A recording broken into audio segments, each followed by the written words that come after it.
Ya, selamat pagi Bapak Ibu. Puji nama Tuhan kita bisa berkumpul kembali di kasih ya Allah, anugerah besar dari Tuhan. Kita gunakan dengan sebaik mungkin. Kita ingin berjumpa dengan Tuhan pagi hari ini. Bagi yang ada di sini maupun di rumah, saya percaya Tuhan itu luar biasa. Amin. Sampai sekarang Tuhan memelihara dalam hidup kita. Kita yang mau memuji Tuhan, menyembah Tuhan. Terima kasih Tuhan buat kebaikan-Mu Tuhan. Kami mau memuji nama-Mu Tuhan. Terima kasih.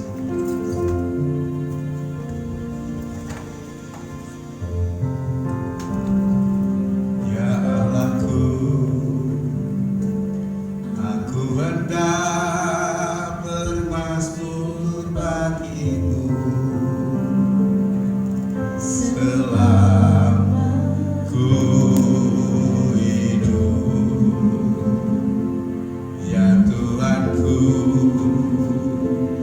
aku hendak bernyanyi bagimu selagi ku ada.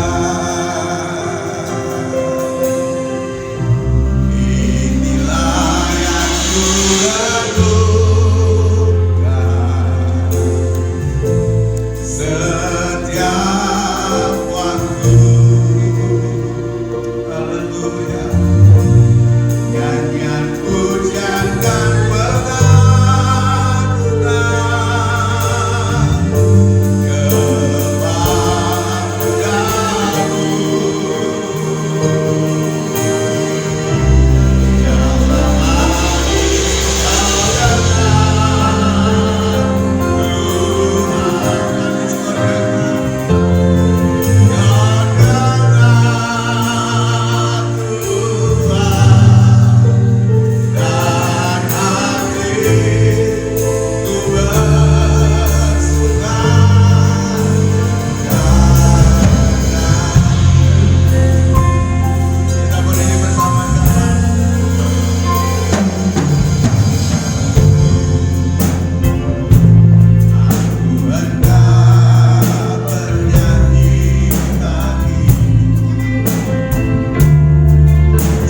percaya kepada Yesus, katakan amin.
Tuhan, kita akan memberikan persembahan dalam kandel Gusti.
Karena kuasa firman-Mu yang kami dengar, kami mengerti, dan kami lakukan.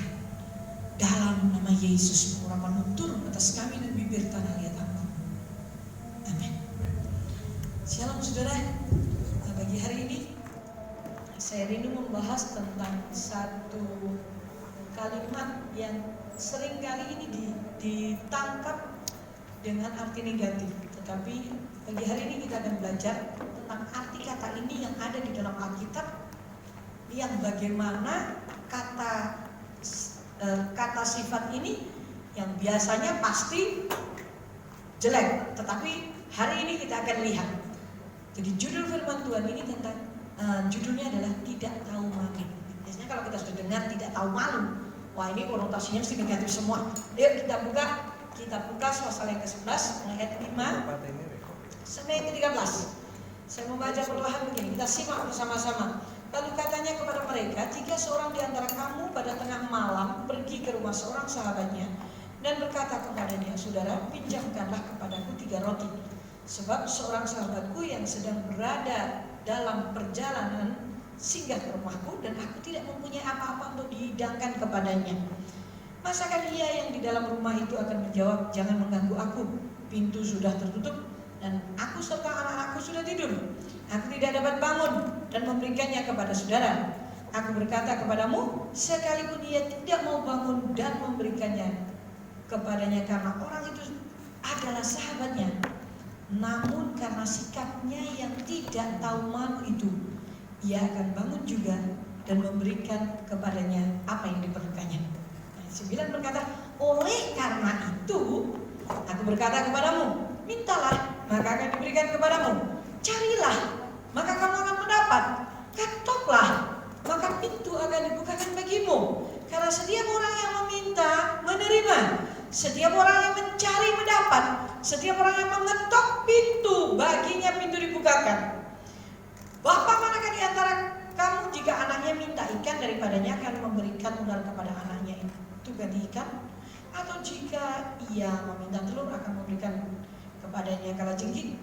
Jadi jika kamu yang jahat tahu memberi pemberian yang baik kepada anak-anakmu, apalagi Bapamu yang di surga, ia akan memberikan Roh Kudus kepada mereka yang meminta kepadanya.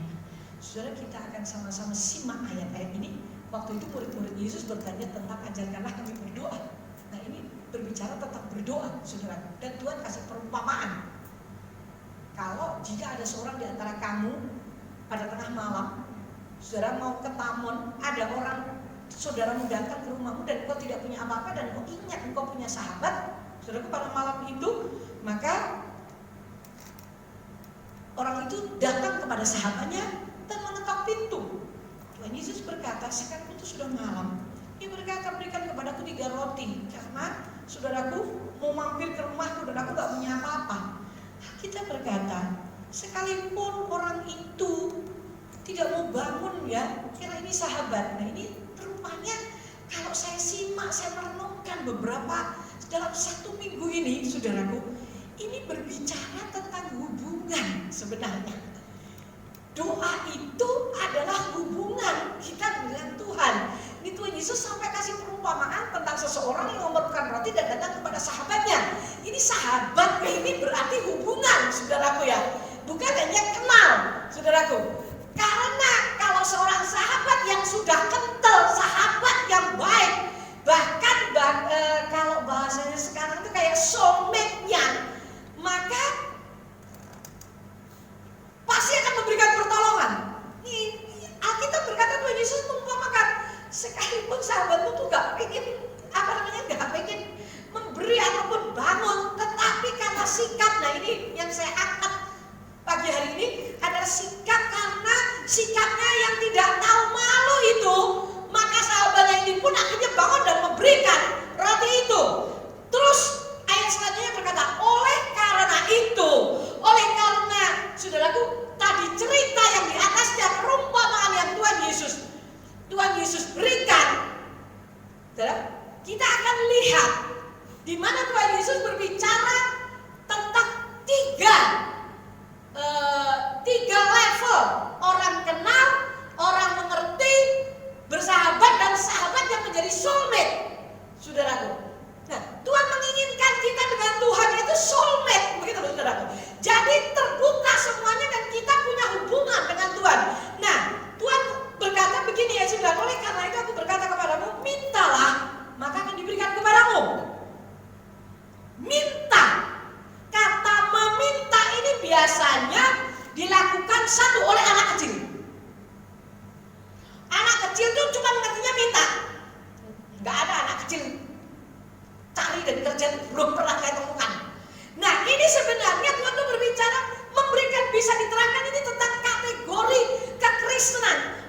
Kristen itu kalau dia lahir baru, dia anak-anak, itu kerjanya cuma bisanya ngertinya minta. Tetapi Alkitab berkata, kalau kamu meminta, kalau kamu masih anak-anak, kamu diberi. Karena Bapak mana? Kalau Bapak di dunia ini saja, yang jahat saja, kalau anaknya minta roti nggak mungkin dikasih kalajengking, minta telur nggak mungkin dikasih kalajengking, minta roti nggak mungkin dikasih tulang, dikasih, saudara. Itu tahap awal seseorang mempunyai satu hubungan dengan Tuhan sebagai anak, sebagai anak-anak. Apa saja permintaan kita diberi oleh Tuhan, karena kita butuh makan, kita butuh apa, dan namanya anak-anak seperti itu butuhnya. Nggak mungkin anak-anak bilang, Pak, kasih aku pesawat terbang. Kalau pesawat naikkan pesawat diberikan, tapi kalau pesawat terbang benar, dia nggak membutuhkan. Dia hanya meminta apa yang dia perlukan dan Tuhan beri. Jadi sekalipun kondisi semacam ini, kalau saudara dan saya anak Tuhan, kebutuhanmu mesti Tuhan cukupi. Ingat ya, kebutuhan. Ini hubungan dalam taraf seorang anak. Ya lahir baru, ya dia berdoa, dia punya hubungan. Tahu, minggu lalu kita dengar tentang mengenal. Kita dengar kan? Belum tentu loh seorang yang melayani di gereja, di mimbar itu mengenal yang dilayaninya. Belum tentu. Banyak suami istri satu rumah tuh yuk ternyata gak kenal kok sebenarnya. Nah kalau kenal kok dino-dino geger ikut terus saudara. Kalau kita kenal, berarti tentang mengenal, mempunyai hubungan. Tapi kalau kita meminta, itu pasti diberi. Karena ini sebenarnya Tuhan Yesus mengatakan ini loh, mintalah. Itu nggak perlu usaha, nggak perlu apa-apa. Nah tahap hubungan yang kedua, yang lebih lanjut, saya rindu saudara dan saya ini masuk ke tahap mempunyai relationship dengan Tuhan, hubungan seperti soulmate, saudaraku. Kalau sudah seperti itu, maka saudara dan saya akan menjalani hidup ini pasti dengan kemenangan. Kalau seseorang mempunyai hubungan yang akrab dengan Tuhan, nah kita masuk ya. Yang kedua, hubungannya Tuhan Yesus berkata, carilah. Kalau kamu mencari, pasti kamu mendapat. Mencari ini sudah ada usaha, saudara. Ya, ketika kita percaya Yesus lahir baru, ya, wah semua mujizat terjadi. Minta apa-apa kita perlukan, Tuhan kasih. Kesembuhan Tuhan kasih. Nah untuk lebih besar lagi, harus ada usaha yaitu mencari. Kalau kamu mencari pasti mendapat. Tuhan ingin sesuatu yang lebih lagi. Ketika kita menjadi orang Kristen, kita tidak bisa berhenti sampai level anak-anak saja, tetapi kita harus beranjak menjadi remaja, akhirnya menjadi pemuda. Nah di pemuda itu gak mungkin kok, masa anak umur 17 tahun setiap makan dia bilang, "Ma, makan." Terus mamanya ngambilkan. Cari piring. Itu sudah disediakan. Yang jelas Tuhan sudah menyediakan, tapi cari. Belajar, bergerak. Ini berbicara juga tentang hubungan. Ketika saudara dan saya mulai beranjak dewasa, maka saudara ada usaha untuk lebih mengenal Tuhan. Bagaimana? Mempunyai jam doa. Engkau akan belajar tentang Alkitab, apa kata Tuhan, apa perintah Tuhan. Saudaraku, ketika saudara mencari Tuhan, pasti ketemu. Dalam kitab Yesaya berkata, carilah dia selama dia bisa ditemui. Saudaraku, mencari, kita cari duit aja dapat duit toh. Masa cari Tuhan gak dapat Tuhan? Mencari, ini adalah satu usaha dari diri kita. Bahwa kita butuh, kita perlu, maka ada kerinduan, ada rasa aku butuh Tuhan. Kalau aku tidak berdoa, kalau aku tidak membaca Alkitab, maka aku akan kelaparan, maka aku akan tersesat, aku tidak tahu jalan. Karena jalan kebenaran dan kehidupan hanya firman Tuhan. Ketika saudara dan saya mulai berusaha mencari, maka engkau akan menemukan. Tidak mungkin tidak, kalau Alkitab berkata begitu. Ini tahap yang lebih tinggi lagi, saudaraku. Mencari. Yang ketiga ini, saudaraku, ini adalah tentang persahabatan. Bukankah ada pujian yang mengatakan bahwa Yesus itu sahabat sejati. Tetapi semua orang Kristen bisa menyanyikan pujian ini.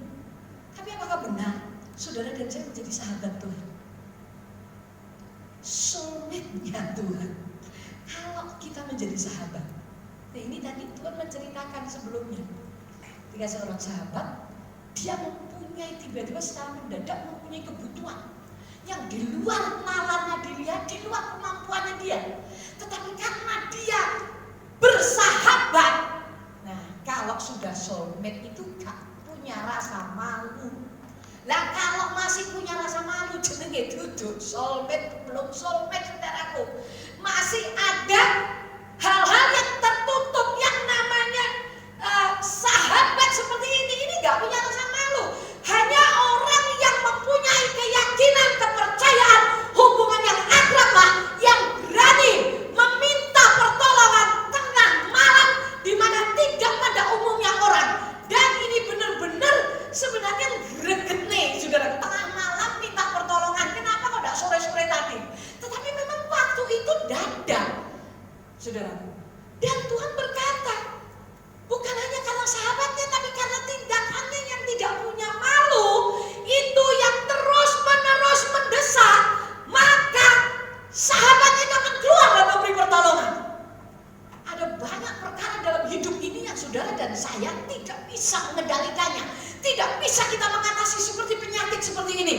Keadaan yang semuanya berubah, ini di luar kemampuan manusia. Tapi kalau engkau dan saya menjadi sahabatnya Tuhan, apapun yang terjadi dalam hidupmu dan hidupku, ketika kita terdesak, kita lari kepada Tuhan, maka Tuhan akan memberikan jalan keluar. Cuman sahabat. Nah, yang ketiga ini dia berkata, ketoklah pintu.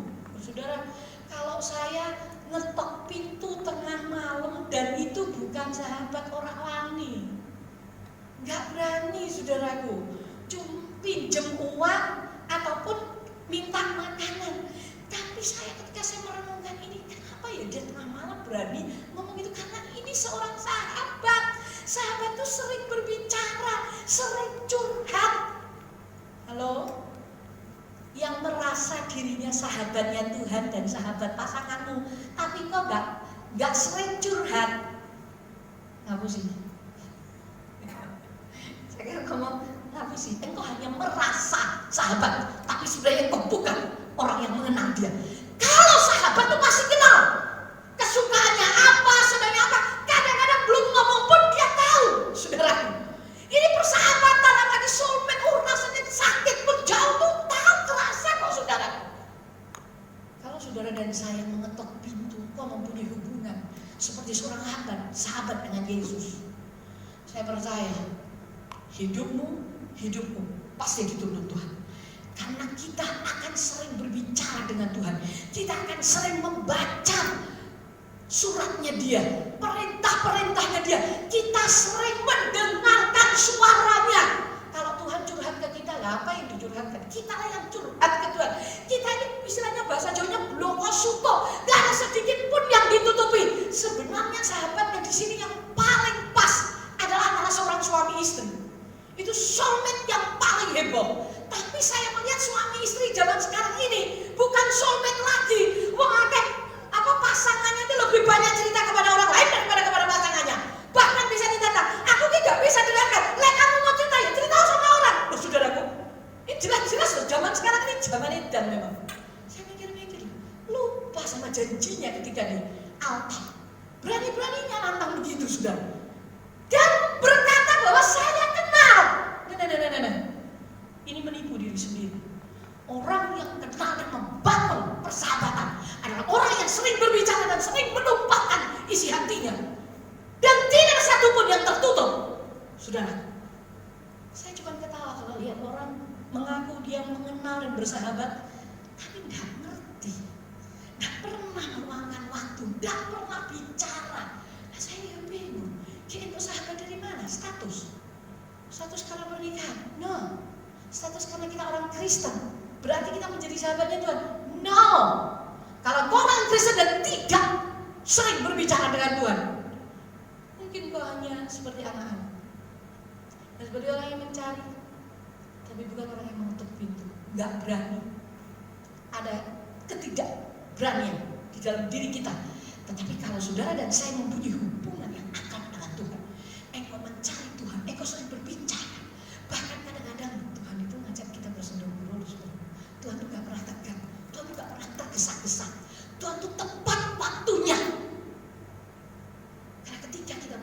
dengan dia, karakternya dia mengalir dalam hidup kita. Bukankah kita Filipi berkata dalam pikiran dan perasaan Kristus itu mengalir. Ini persahabatan itu dari rasa ya saudara, bukan di sini. Rasa di hati. Aku tahu betul apa yang dia mau. Aku tahu betul apa yang dia suka. Aku tahu betul kebiasaannya dia. Aku tahu betul apa yang Tuhan mau. Baru kita bisa berkata, aku kenal betul dengan Tuhanku. Karena aku tahu dia mengasihi aku.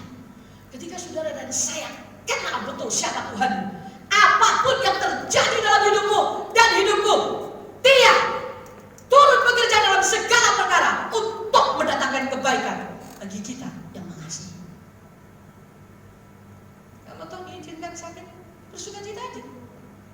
Kalau Tuhan diizinkan apa saja terjadi nggak enak, tetaplah tahu bahwa Tuhan tidak pernah meninggalkan kita. Dia adalah sahabat, soulmate kita. Tapi maukah saudara belajar mengetok pintu dan tidak malu untuk datang kepada dia dan berkata, Tuhan, aku gak bisa mengatasi ini. Nah, kalau sudah sahabat, itu gak ada jaim. Yang namanya jaim itu gak ada. Oh, aku bisa. Oh Tuhan, aku nanti tidak. Padahal nanti akhirnya gak bisa. Gak bisa saudara. Kalau sudah bersahabat, itu ngomong apa ada. Aku kayak suatu tenang gitu. Aku kayak gini. Ini bahkan kelemahan-kelemahan kita tuh dia tahu sahabat kita itu. Makanya saya bilang yang paling pas itu adalah antara suami istri. Seluruh kelemahan, seluruh kelebihannya tahu persis. Tapi mari bagi hari ini, saya ingin mengajak saudara untuk kembali. Alkitab berkata, kalau kau mengetuk pintu, seperti seorang sahabat tadi, karena sikapnya yang tidak tahu malu, maka sahabatmu akan bangun juga dan memberikan apa yang kau perlukan. Ketika saudara dan saya mengalami masalah yang besar, ketakutan, kesukaran, sakit penyakit yang di luar kemampuan kita, kalau engkau merasa engkau sahabatnya Tuhan Yesus, datanglah kepada dia dengan tidak tahu malu. Ngomong saja kepada Tuhan, Tuhan aku tidak mampu. Saudara, merajut hubungan dengan apa? Dengan satu rasa bahwa aku ingin mengenal dia. Aku menumpahkan isi hatiku kepadanya. Saudara, kalau sudah ngomong dengan Tuhan itu sebenarnya, saya berkata, kata-kata kita, doa kita, permohonan kita itu rasanya berhenti loh saudara.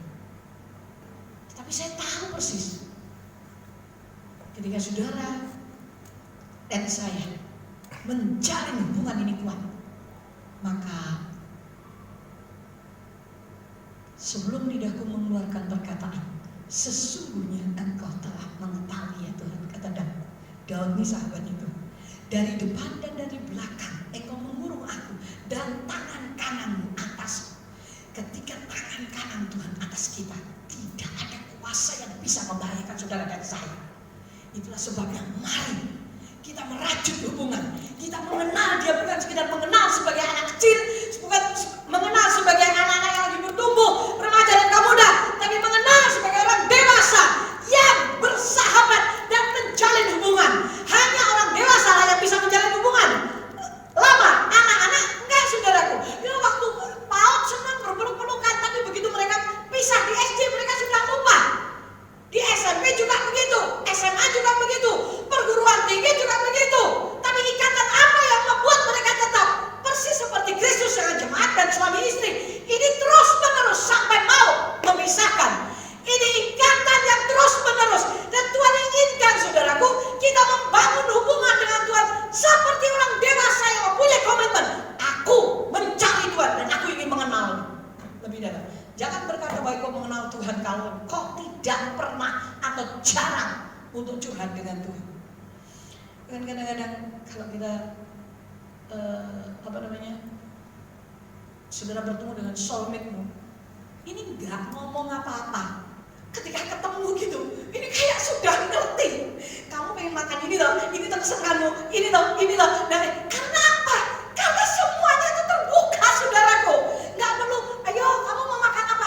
Ini tuh cuma sahabat biasa. Tapi kalau soulmate, no. Pasti ya kan? Ayo, kan makanan kesukaanmu ini loh. Mari kita lakukan. Nggak tanya, kamu seneng apa? Itu namanya belum soulmate, saudara. Tapi kalau soulmate, kamu always ngerti kok. katakan ini, aku pengen membuat kamu senang.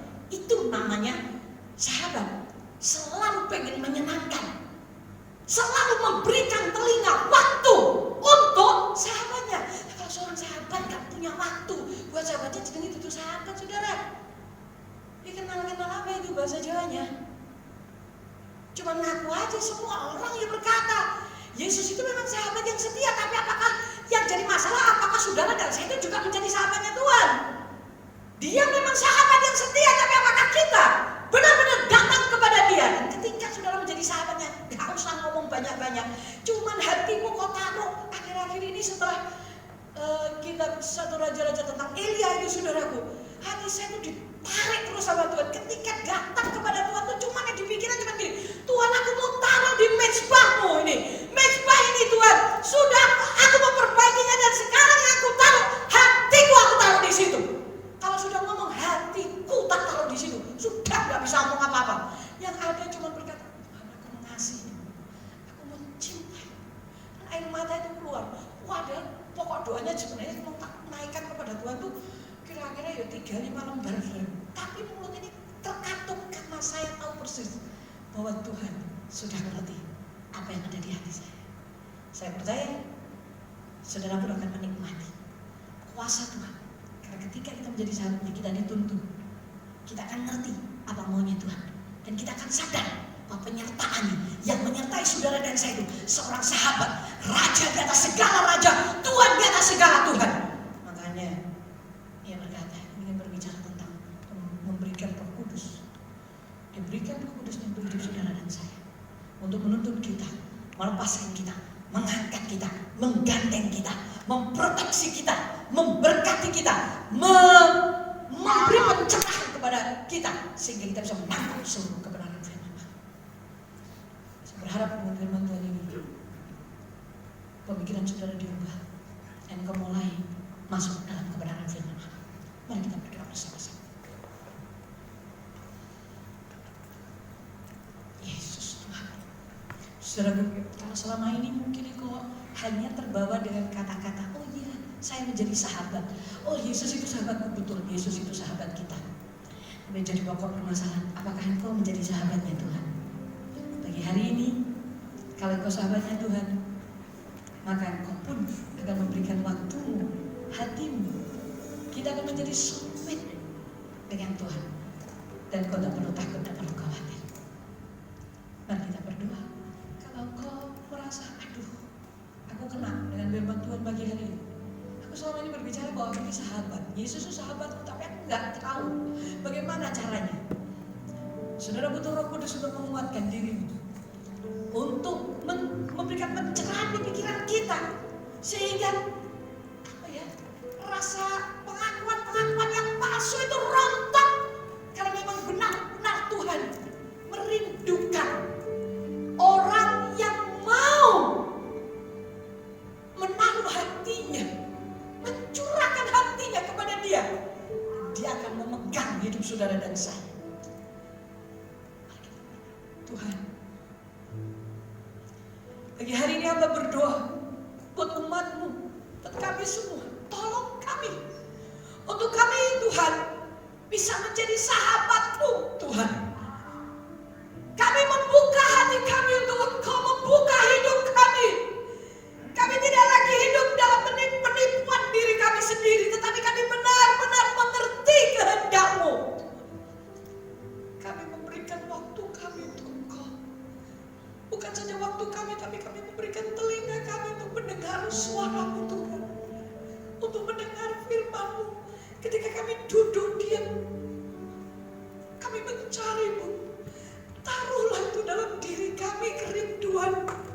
Taruhlah itu pengertian dalam diri kami, Roh Kudus, bahwa kami perlu Yesus Tuhan, lebih dari apapun, bahkan lebih dari nafas hidup kami. Karena ketika kami menjadi sahabat-Mu Tuhan, kami tahu tidak ada bahaya yang bisa membahayakan kami, tidak ada kecelakaan yang bisa mencelakakan kami, tidak ada kesusahan yang bisa membuat kami susah, tidak ada kesulitan yang bisa membuat kami sulit, karena kami sedang berjalan bersama dengan sahabat Yesus Yesus Kristus Tuhan. Pagi hari ini aku melimpahkan kasih setiamu, kiranya kasih setiamu berlimpah atas hidup kami, sehingga hidup kami diubahkan. Dan mulai hari ini hidup kami tidak sama lagi, karena kami percaya Engkau Tuhan yang mengasihi kami. Terima kasih Bapa di surga, dalam nama Yesus. Amin.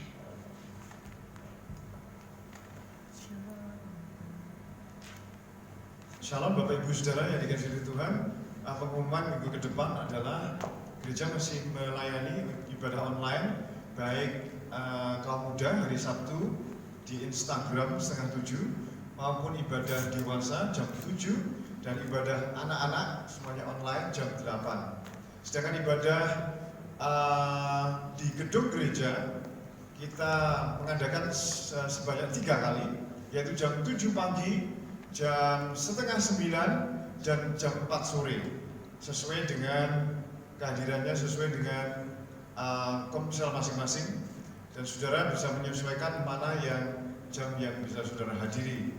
Untuk minggu ke depan ini, seperti kita ketahui bahwa bulan Juli ini adalah bulan kita berpuasa tengah tahun. Jadi besok Senin kita akan puasa sampai hari Sabtu. Puasanya adalah dari jam 10 malam sampai jam 2 siang. Tidak seperti biasanya sampai jam 4, karena ini suasananya corona, jadi saya tidak memberi saudara beban yang lebih panjang lagi puasanya, yaitu jam 10 malam sampai jam 2 siang, atau jam 2 sore. Untuk doa puasanya ini, untuk malam yang biasanya diadakan bersama-sama, ini diadakan masing-masing di komsel masing-masing atau di rumah. Jadi komsel berjalan seperti biasanya, tetapi disertai dengan doa puasa, ya. Untuk doa puasa pagi, yaitu Senin sampai Sabtu, tetap diadakan di gereja, yaitu jam 9 sampai jam 10. Jadi pagi Senin sampai Sabtu itu doa puasa di gereja, yaitu jam 9 sampai jam 10 pagi. Nah, jemaat yang ada waktu dipersilakan untuk bersama-sama doa pagi, ya. Untuk pengumuman berikutnya adalah kita akan adakan baptisan, yaitu bulan Agustus. Bapak Ibu Saudara, remaja, kaum muda, semuanya yang ingin baptis bisa mendaftar pada Pak Agung. Nanti akan diadakan konseling secara bersama, tidak pribadi-pribadi. Secara bersama nanti kita atur waktunya. Yang jelas saudara bisa mendaftar baptisan ini. Yang kedua, gereja mengadakan seminar, yaitu untuk menambah income pendapatan jemaat dengan cara seminar pemberdayaan pertanian hidroponik yang dipelopori Bapak Haji, yang sudah terbukti keberhasilan dalam pemasaran. Jadi nanti seminar ini hanya mungkin 2 jam, nanti akan saya umumkan di hari berikutnya. Jadi Bapak Ibu Saudara yang tertarik dengan budidaya hidroponik nanti bisa mendaftar ke Bapak Parno atau staf. Nanti pengumuman berikutnya harinya akan saya umumkan di kemudian hari. Demikian Bapak Ibu Saudara yang dikasihi Tuhan, pengumuman yang bisa saya sampaikan. Mari kita bangkit berdiri, kita mengucap syukur kepada Tuhan, kita mengangkat tangan kita tinggi-tinggi.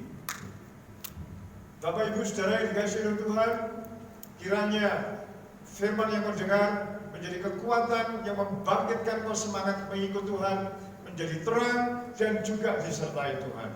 Kiranya anugerah Allah Bapa di dalam Tuhan Yesus Kristus dan kuasa Roh Kudus ada menyertai hidupmu, keluargamu, pekerjaanmu, sekolahmu, dan pelayananmu kepada Tuhan. Dalam nama Tuhan Yesus Kristus. Haleluya. Amin. El Shaddai.